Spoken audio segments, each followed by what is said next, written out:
So, Bismillah ar-Rahman ar-Rahim. Alhamdulillah wa salatu wa salamu ala Rasulillah wa ala alihi wa sahbihi ajma'een. Welcome back to another episode of Recitations and Reflections. Alhamdulillah, we have now reached juz number 13, which begins in the middle or towards the end of Surah Yusuf. We are going to be starting with Surah Yusuf, which is chapter number 12, starting with ayah number 83. 53, I believe. Oh, sorry, 53. 53. Let me just check, did I? Yes, 53, correct. My bad. All right. It's all good. Things happen, even from the best of us. Touche. Well played. Well played. Thank you.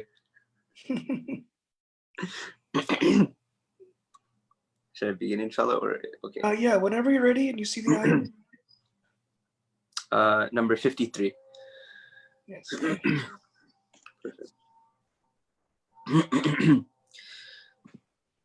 Make sure I'm not muted. Bismillahir Rahmanir Rahim. وما أبرئ نفسي إن النفس لأمارة بالسوء إلا ما رحم ربي إن ربي غفور رحيم. وقال الملك ائتوني به أستخلصه لنفسي فلما كلمه قال إنك اليوم لدينا مكين أمين. قال اجعلني على خزائن الأرض إني حفيظ عليم. وكذلك مكنا ليوسف في الأرض يتبوأ منها حيث يشاء نصيب برحمتنا من نشاء ولا نضيع أجر المحسنين. ولأجر الآخرة خير للذين آمنوا وكانوا يتقون. وجاء إخوة يوسف فدخلوا عليه فعرفهم وهم له منكرون. ولما جهزهم بجهازهم قال ائتوني بأخ لكم من أبيكم ألا ترون أني أوفي الكيل وأنا خير المنزلين. فإن لم تأتوني به فلا كيل لكم عندي ولا تقربون. قالوا سنراود عنه أباه وإنا لفاعلون. وقال لفتيانه اجعلوا بضاعتهم في رحالهم لعلهم يعرفونها إذا انقلبوا إلى أهلهم لعلهم يرجعون. فلما رجعوا إلى أبيهم قالوا يا أبانا منع منا الكيل فأرسل معنا أخانا نكتل وإنا له لحافظون. قال هل آمنكم عليه إلا كما أمنتكم على أخيه من قبل فالله خير حافظا وهو أرحم الراحمين. ولما فتحوا متاعهم وجدوا بضاعتهم ردت إليهم قالوا يا أبانا ما نبغي هذه بضاعتنا ردت إلينا ونمير أهلنا ونحفظ أخانا ونزداد كيل بعير ذلك كيل يسير. قال لن أرسله معكم حتى تؤتون موثقا من الله لتأتونني به إلا أن يحاط بكم. فلما آتوه موثقهم قال الله على ما نقول وكيل. وقال يا بني لا تدخلوا من باب واحد وادخلوا من أبواب متفرقة وما أغني عنكم من الله من شيء إن الحكم إلا لله عليه توكلت وعليه فليتوكل المتوكلون. ولما دخلوا من حيث أمرهم أبوهم ما كان يغني عنهم من الله من شيء إلا حاجة في نفس يعقوب قضاها وإنه لذو علم لما علمناه ولكن أكثر الناس لا يعلمون. ولما دخلوا على يوسف آوى إليه أخاه قال إني أنا أخوك فلا تبتئس بما كانوا يعملون. فلما جهزهم بجهازهم جعل السقاية في رحل أخيه ثم أذن مؤذن أيتها العير إنكم لسارقون. وأقبلوا عليهم ماذا تفقدون. قالوا نفقد صواع الملك ولمن جاء به حمل بعير وأنا به زعيم. قالوا تالله لقد علمتم ما جئنا لنفسد في الأرض وما كنا سارقين. قالوا فما جزاؤه إن كنتم كاذبين. قالوا جزاؤه من وجد في رحله فهو جزاؤه كذلك نجزي الظالمين.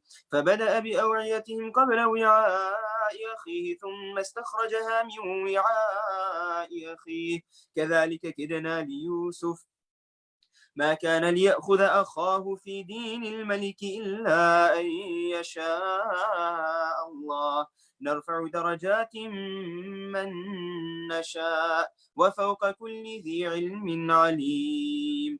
قالوا إن يسرق فقد سرق أخ له من قبل فأسرها يوسف في نفسه ولم يبدها لهم. قال أنتم شر مكانا والله أعلم بما تصفون. قالوا يا أيها العزيز إن له أبا شيخا كبيرا فخذ أحدنا مكانه إنا نراك من المحسنين. قال معاذ الله أن نأخذ إلا من وجدنا متاعنا عنده إنا إذا لظالمون. فلما استيأسوا منه خلصوا نجيا قال كبيرهم ألم تعلموا أن أباكم قد أخذ عليكم موثقا من الله ومن قبل ما فرطتم في يوسف فلن أبرح الأرض حتى يأذن لي أبي أو يحكم الله لي وهو خير الحاكمين. ارجعوا إلى أبيكم فقولوا يا أبانا إن ابنك سرق وما شهدنا إلا بما علمنا وما كنا للغيب حافظين. واسأل القرية التي كنا فيها والعير التي أقبلنا فيها وإنا لصادقون. قال بل سولت لكم أنفسكم أمرا فصبر جميل عسى الله أن يأتيني بهم جميعا إنه هو العليم الحكيم. وتولى عنهم وقال يا أسفا على يوسف وبيضت عيناه من الحزن فهو كظيم. قالوا تالله تفتأ تذكر يوسف حتى تكون حرضا أو تكون من الهالكين. قال إنما أشكو بثي وحزني إلى الله وأعلم من الله ما لا تعلمون. يا بني يذهبوا فتحسسوا من يوسف وأخيه ولا تيأسوا من روح الله إنه لا ييأس من روح الله إلا القوم الكافرون. فلما دخلوا عليه قالوا يا أيها العزيز مسنا وأهلنا الضر وجئنا ببضاعة مزجاة فأوف لنا الكيل وتصدق علينا إن الله يجزي المتصدقين. قال هل علمتم ما فعلتم بيوسف وأخيه إذ أنتم جاهلون. قالوا أئنك لأنت يوسف قال أنا يوسف وهذا أخي قد من الله علينا إنه من يتق ويصبر فإن الله لا يضيع أجر المحسنين. قالوا تالله لقد آثرك الله علينا وإن كنا لخاطئين. قال لا تثريب عليكم اليوم يغفر الله لكم وهو أرحم الراحمين.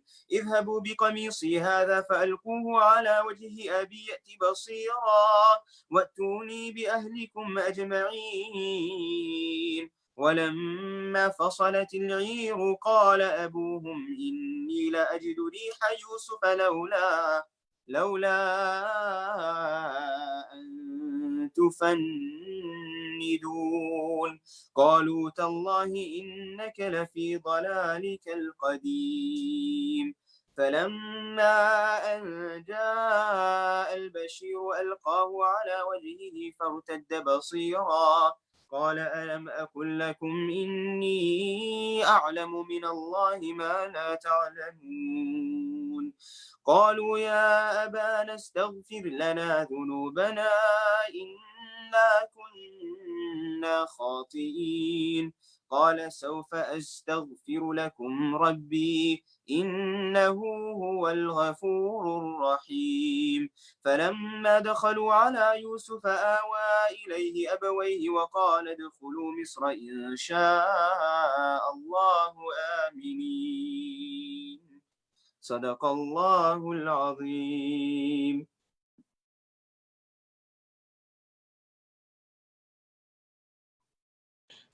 صدق الله العظيم.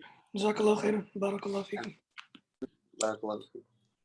This juz contains Surah Yusuf, which is one of the most well-known, popularly recited, surahs of the Quran, and so much of the context of the story that we were discussing actually occurs before the juz begins.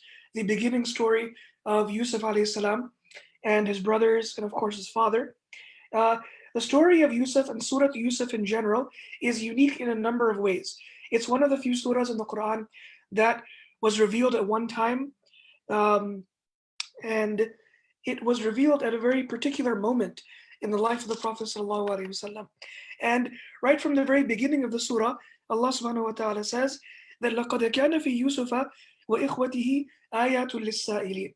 For those who are asking, for those who are curious, the story of Yusuf alayhi salam and his brothers, there are immense lessons and signs for all of us. And so, inshallah ta'ala, I wanted to actually reflect on 2 or 3 of the major themes of this surah.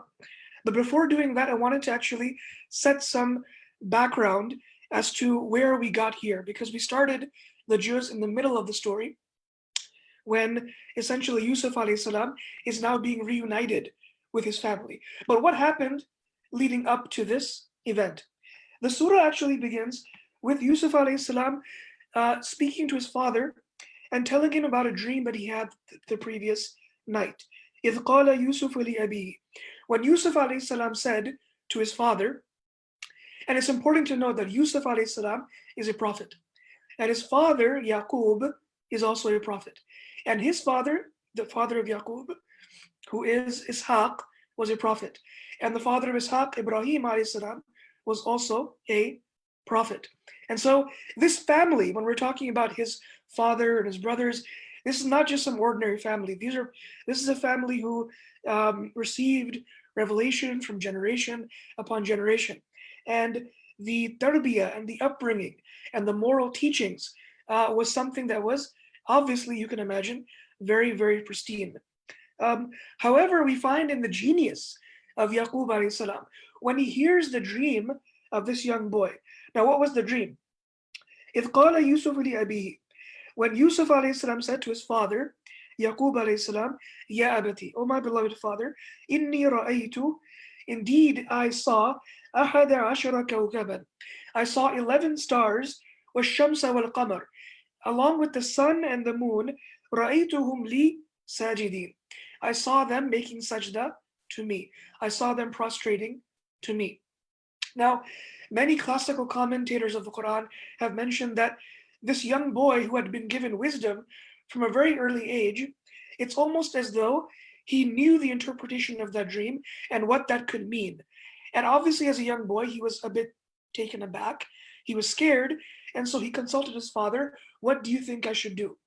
Now, given the wisdom of Yaqub alayhi salam, he knew that there was very intense sibling rivalry between Yusuf alayhi salam and the rest of his brothers. So قال يا بني, he responds to him and he says, لا تقصص رؤياك على إخوتك. Do not relate this dream to your brothers. Do not relate this dream to your brothers. فَيَكِيدُ لَكَ كَيْدًا, because they have a special plan for you, and I don't want them getting jealous. And so we find that Yaqub alayhi salam was actually correct. In the meantime, in the background, what were the brothers of Yusuf alayhi salam planning? One of them said, إِذْ قَالُوا, they collectively said, لَا يُوسُفُ وَأَخُوهُ, certainly Yusuf and his brothers, and one of his brothers, Binyamin, أَحَبُّ إِلَىٰ أَبِينَا مِنَّا, the two of them are more beloved to our father than the rest of us. وَنَحْنُ عُصْبَةٌ, but we are the bigger group, right? And so we should also be beloved.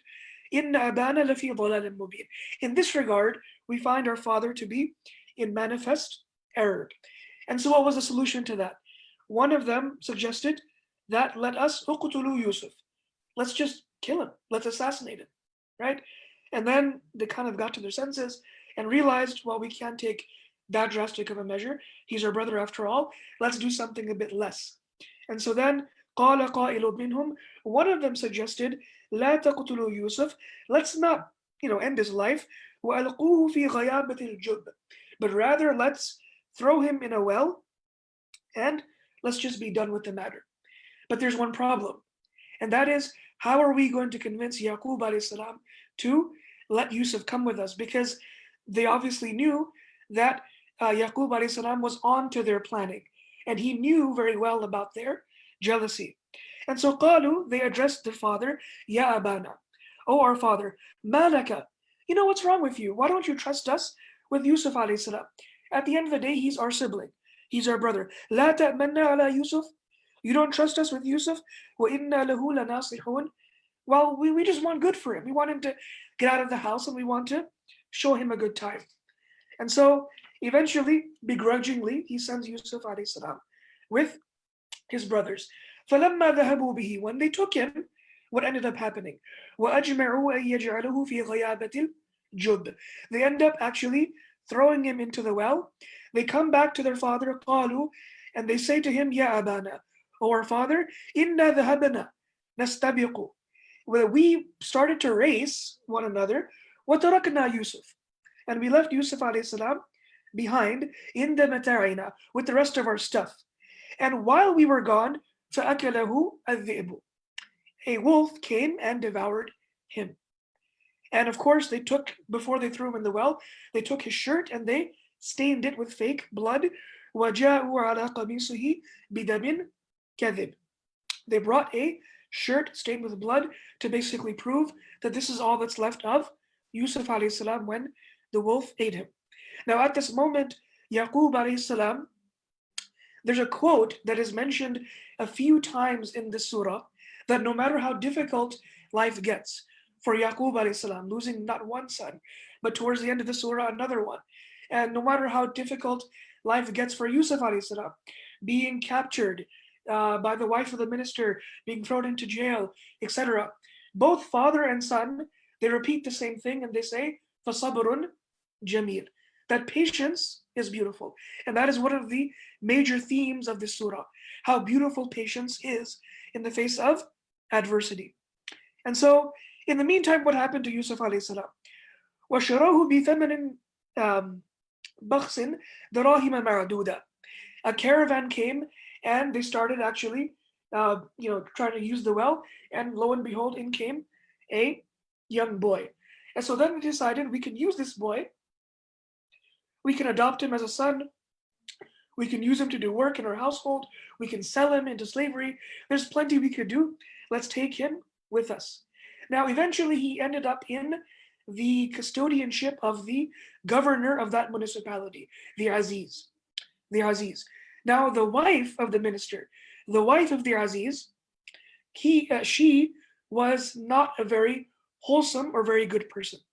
And it was known about Yusuf alayhi salam, we have in authentic narrations from the Prophet sallallahu alaihi wasallam himself, that Yusuf alayhi salam was extremely handsome.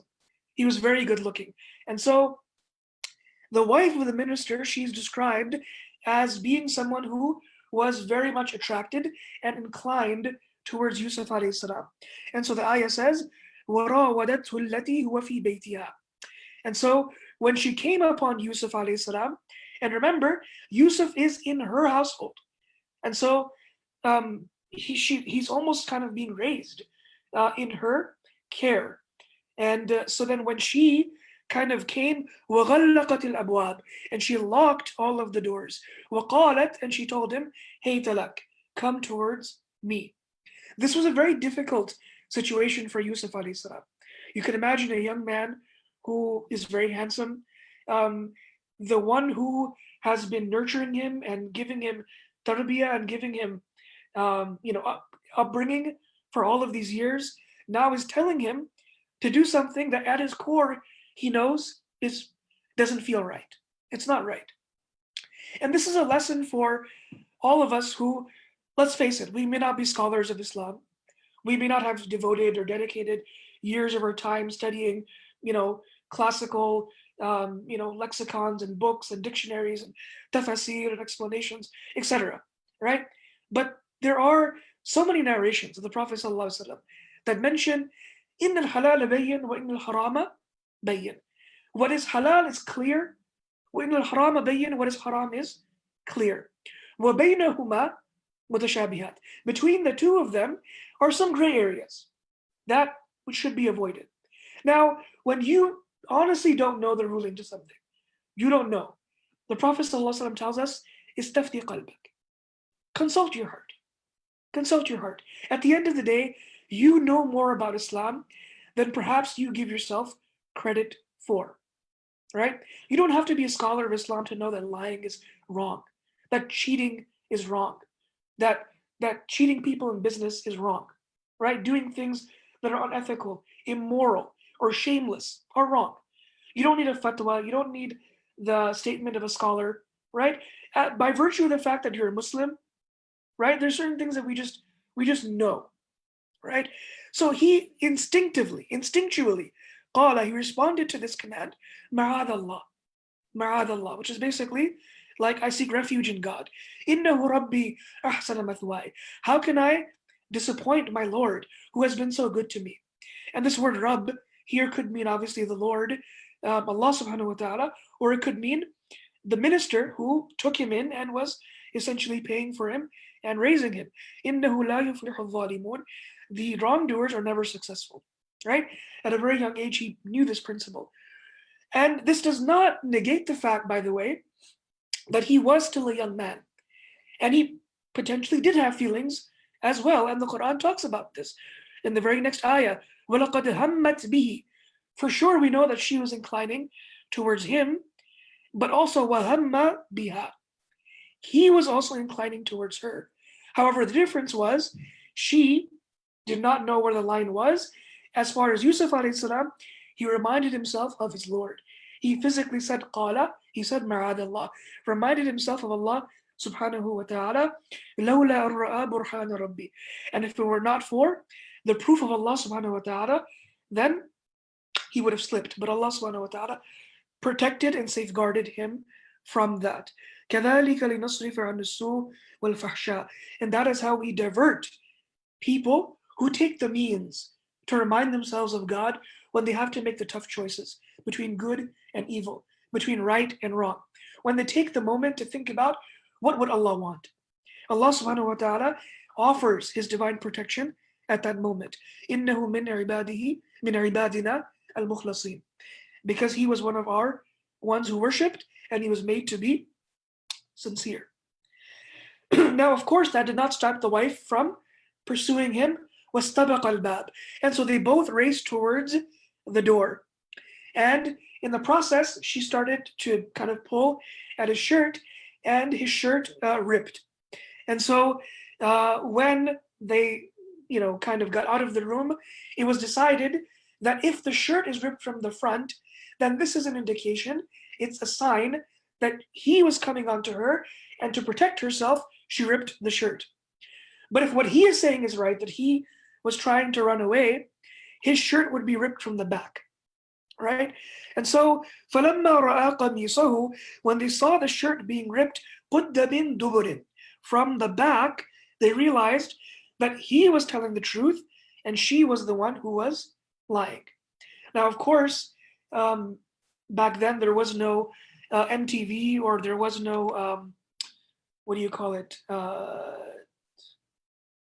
Like celebrity kind of gossip and things like that. But you can imagine the rumor mill was still around even thousands of years ago. So this word started, started spreading that the wife of the minister did such a horrible thing, and so she actually had a plan in place to kind of prove herself, to exonerate herself that look, Yusuf alayhi salam is that beautiful. So can you blame me for what I did? And so فَلَمَّا سَمِعَتْ بِمَكْرِهِنَّ, when she heard that people are talking about what she did, أرسلت إليهن وأعتدت لهن متكئا وآتت كل واحدة منهن سكينة. She basically invited all of the young women to a banquet, and she placed a knife in the hands of each of them. And so then she said, وقالت أخرج عليهن. Then she asked Yusuf alayhi salam to come in front of everyone, and they were so astonished and so mesmerized with his beauty and with his awe and with his presence. فَقَطَّعَ أَيْدِيهُنَّ. They started actually cutting their own hands by mistake. And so at this point, Yusuf alayhi salam realized that she's not going to give up. And so he very famously says, قَالَ رَبِّ السِّجْنُ أَحَبُّ إِلَيَّ مِمَّا يَدْعُونَنِي إِلَيْهِ. That, oh Allah, I know that inevitably I'm going to get framed, I'm going to end up in jail. When I do, allow that situation of mine to be more beloved to me than whatever situation that I find myself in right now. Because whatever they're calling me towards, not only the wife of the Aziz, the minister, but all the rest of the women now who are on board with this, whatever they're calling me towards is, I know for a fact, very bad. And when I weigh that against prison doesn't sound so bad, because at least I can be in your obedience. And so when he was in the prison, what ended up happening, he had two cellmates, وَدَخَلَ مَعَهُ السِّجْنَ فَتَيَانِ.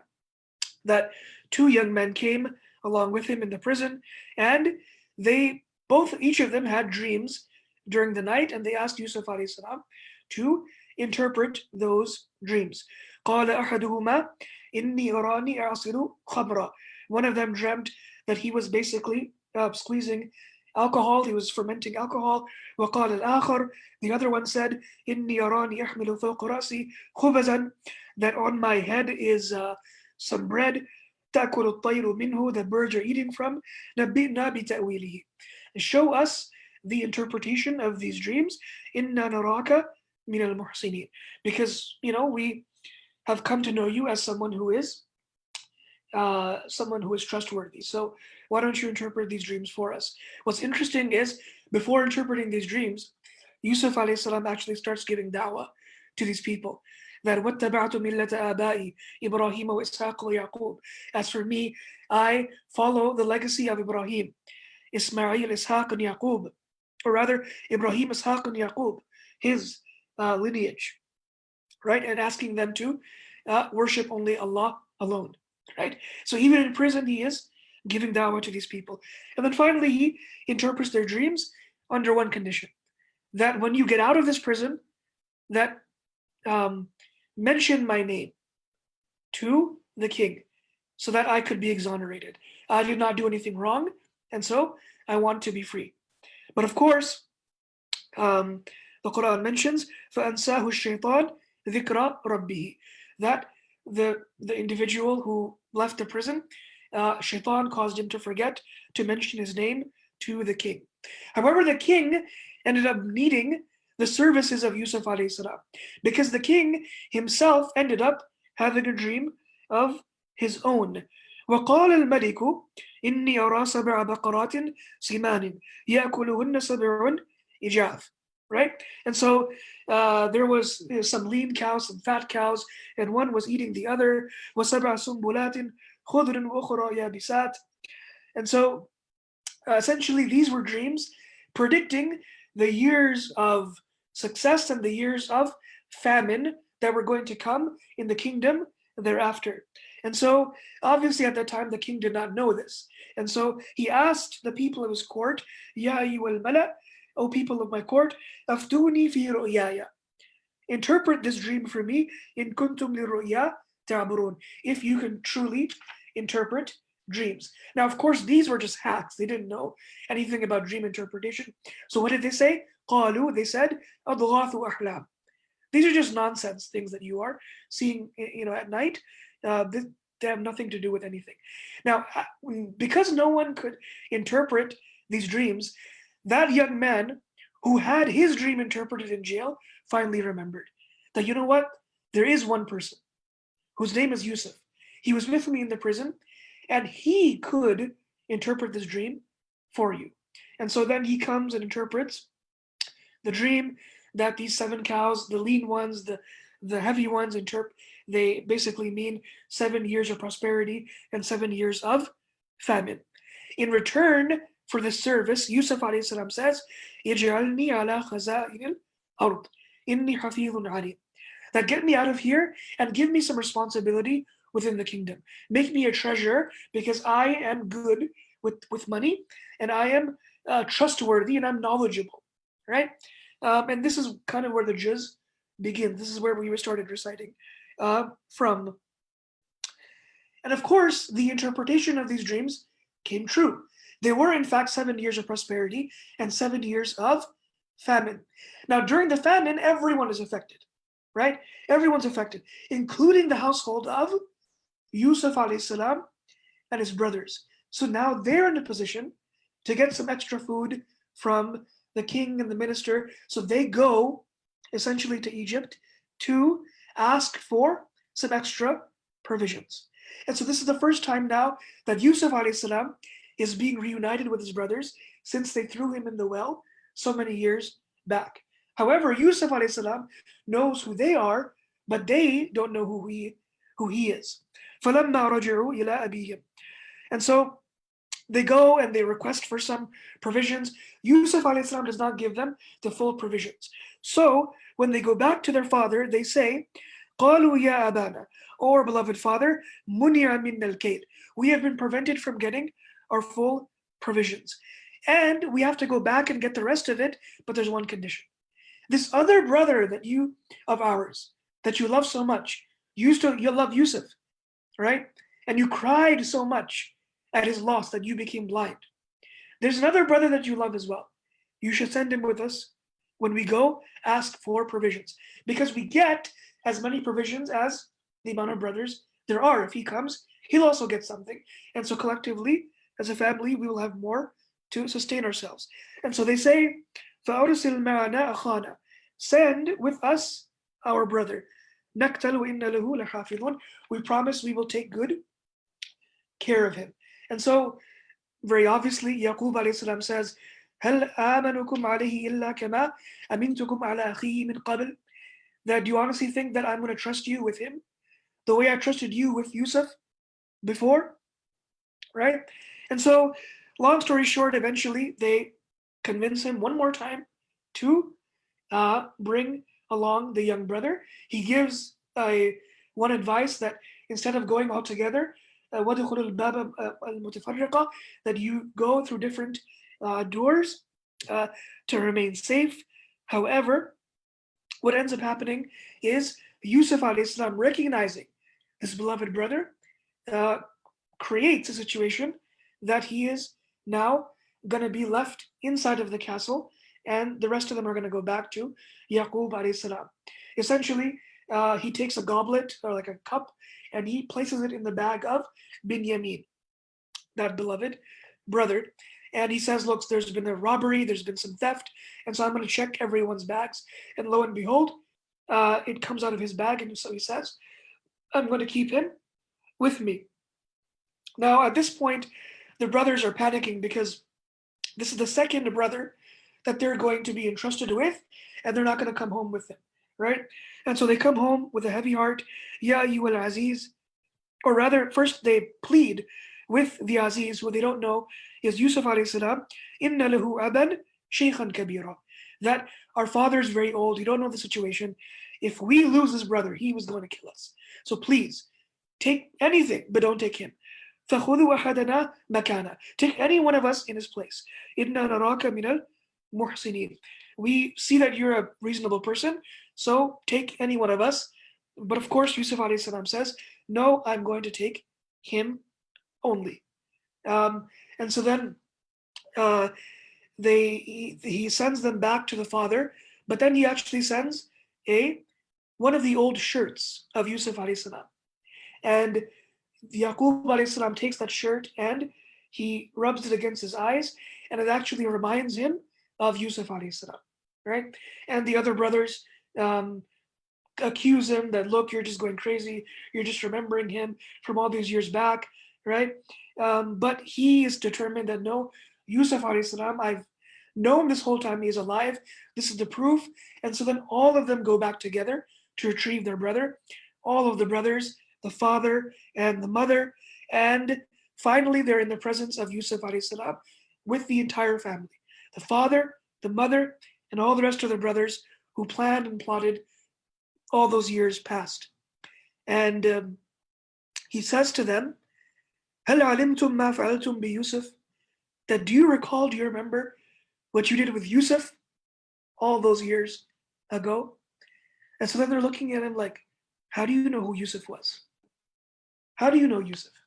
Right? And so they ask him, قالوا, they say, يا إنك لأنت يوسف? Are you really Yusuf?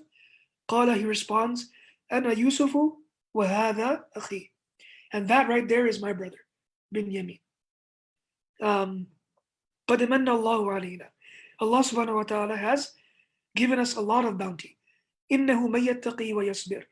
And Allah, let my life be an example of whoever has taqwa of God, whoever has consciousness of Allah, ويصبر, and he or she has patience.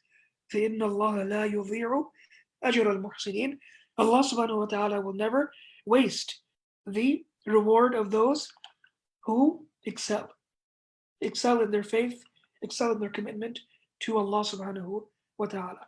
Now, of course, at that time, whenever you addressed someone of authority, like a king or minister or someone in the position of Yusuf alayhi salam, out of respect, you would bow, you would prostrate. And so the Quran says, وَرَفَعَ أَبَوَيْهِ عَلَى الْعَرْشِ وَخَرُّوا لَهُ سُجَّدًا. That when before they addressed him, they fell into prostration, all 12 of his brothers, all 11 of his brothers, and the father and the mother, and that was representative of the dream that he had in the very beginning, of the stars representing the brothers, the moon and the sun representing the father and the mother, all making sajda to him out of respect. وَقَالَ يَا أَبَتِي, and at that moment he said, oh my father, هَذَا تَأْوِيلُ رُؤْيَا مِنْ قَبْلِ هذا تأويل رؤياي من قبل. This is the interpretation of the dream I had at the very beginning of the surah. قد جعلها ربي حقا. And my Lord Allah subhanahu wa ta'ala has made it come true. And so this is, in a nutshell, the story from beginning to end of Yusuf alayhi salam. Now, in conclusion, I wanted to just reflect on a few very important things. Because if you recall, at the very beginning of this month of Ramadan, we talked at length about Surah Al-Fatiha, about how every single time we recite one ayah of the surah, Allah subhanahu wa ta'ala responds to that. And so, and you can refer to the previous recordings if you want to know more about that narration. However, what we established from that beautiful narration is the fact that the Quran is a dynamic book. When we recite it, Allah responds back.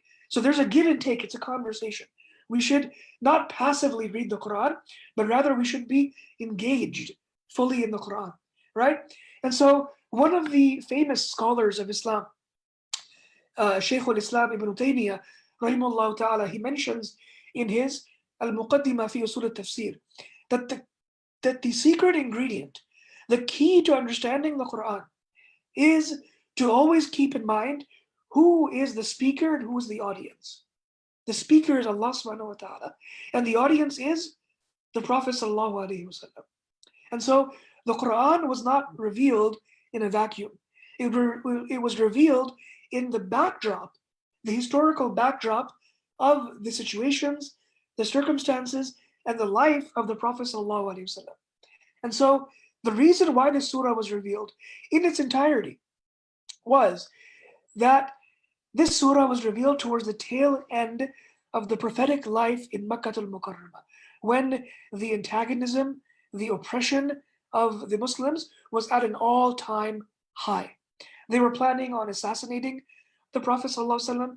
They were planning on increasing their boycott of the Muslims, and they were being extremely aggressive towards the Muslims at that time. Not only that, but they were trying their hardest to disprove the validity of the prophethood of the Prophet ﷺ. And they were using everything that they could. So much so that they were teaming up with some elements of the Jewish community in Mecca at the time, and they were asking them that all of these stories of Bani Israel, the Israelites, of course the Arabs, we don't have these stories, but you guys do in your books. And so if we ask him questions about the Israelites, could you prove that he's wrong about it? And so they asked him, for example, tell us how the Israelites came to Egypt, right? And so as a response to this question, Allah subhanahu wa ta'ala revealed perhaps one of the most detailed accounts of the Israelite prophets, none other than Yusuf, alayhi salam. And once again, this was in the backdrop of the very last years in Mecca, where the boycott, the oppression, the aggression was at an all-time high. And so by revealing this surah, Allah subhanahu wa ta'ala is causing the Prophet sallallahu alaihi wasallam to think about how the brothers of Yusuf plotted to kill him. And similarly, how the Quraysh are plotting to kill the Prophet sallallahu alaihi wasallam. And eventually, just as Yusuf would be reunited with his brothers, similarly, the Prophet sallallahu alaihi wasallam was to be kicked out of his homeland, only to return back. And when he returns back, what should his attitude be? Allah subhanahu wa ta'ala from now is planting those seeds for him. And what's interesting is when Yusuf alayhi salam's brothers asked for forgiveness, Yusuf alayhi salam says towards the end of the surah, "La tathriba alaykum al-yawm," that I'm not going to blame you today. We're okay, right? We're okay. And incidentally, when the Prophet ﷺ conquered Mecca, what did he say to the Quraysh? He quoted Yusuf alayhi salam verbatim. He told them, "La tathriba alaykum al-yawm." So, if you were to summarize this entire surah, and I apologize for going over time today, this is a very detailed, very beautiful surah. I wanted to give a full kind of synopsis of it. If we were to actually summarize the entire thing in 2 words, it would be number 1, taqwa, and number 2, sabr. Taqwa, being mindful of God, and number 2, being patient. Being patient. And how do we extract this from the surah? Number 1, Yaqub alayhi salam says, فَصَبْرٌ jameel, as we mentioned before. And this was repeated by the son as well. Sabrun jameel, that patience is beautiful. And at the very end of the surah, when everyone is reunited as a family, Yusuf alayhi salam says, وَمَن يَتَّقِي وَيَصْبِرْ. Whoever has taqwa, whoever has awareness of God, consciousness of God, and has patience upon that consciousness, then Allah subhanahu wa ta'ala will never waste the reward of those who do good. And so when we find ourselves in challenging circumstances, in precarious situations, we have to remember that Yusuf alayhi salam, his brothers wanted to kill him. And he was thrown inside of a well. He was seduced by the most powerful woman in the land. He was thrown into jail. And yet, immediately when his situation turned, when he came out of jail, he rolled up his sleeves and he got to work. He got to work. He told the king, "Ij'al li ala khaza'in al-ard." Make me in charge of the treasury because I am hafidhun alim. I'm trustworthy and I'm knowledgeable. And so we should never blame Allah subhanahu wa ta'ala for the circumstances that we are in, but rather we pray to Allah subhanahu wa ta'ala that we make the best of our circumstances, and regardless how difficult or how challenging our situation may be, we remember the words of Yaqub, the father, and Yusuf, the son, فَصَبْرٌ جَمِيلٌ. And as Yusuf alayhi salam says at the end of the surah, وَمَن يَتَّقِي وَيَصْبِرْ, whoever has taqwa of Allah and has sabr, patience upon the taqwa, فَإِنَّ اللَّهَ لَا يُضِيعُ أَجْرَ الْمُحْسِنِينَ, that Allah subhanahu wa ta'ala, and certainly without a doubt, does not waste the efforts of those who are committed, those who are striving, those who are sincere, and those who are excellent in their faith. We ask Allah subhanahu wa ta'ala for tawfiq and persistence. Barakallahu lana wa lakum fil Qur'an al-azim wa nafa'ani wa iyyakum bil ayati wa dhikr al-hakim. أقول ما تسمعون وما التوفيق إلا بالله وآخر دعوانا أن الحمد لله رب العالمين وصلى الله على سيدنا محمد وعلى آله وصحبه أجمعين. Thank you once again for tuning in. جزاكم الله خيرا وبارك الله فيكم. والسلام عليكم ورحمة الله وبركاته. وصلى الله على سيدنا محمد وعلى آله وصحبه أجمعين.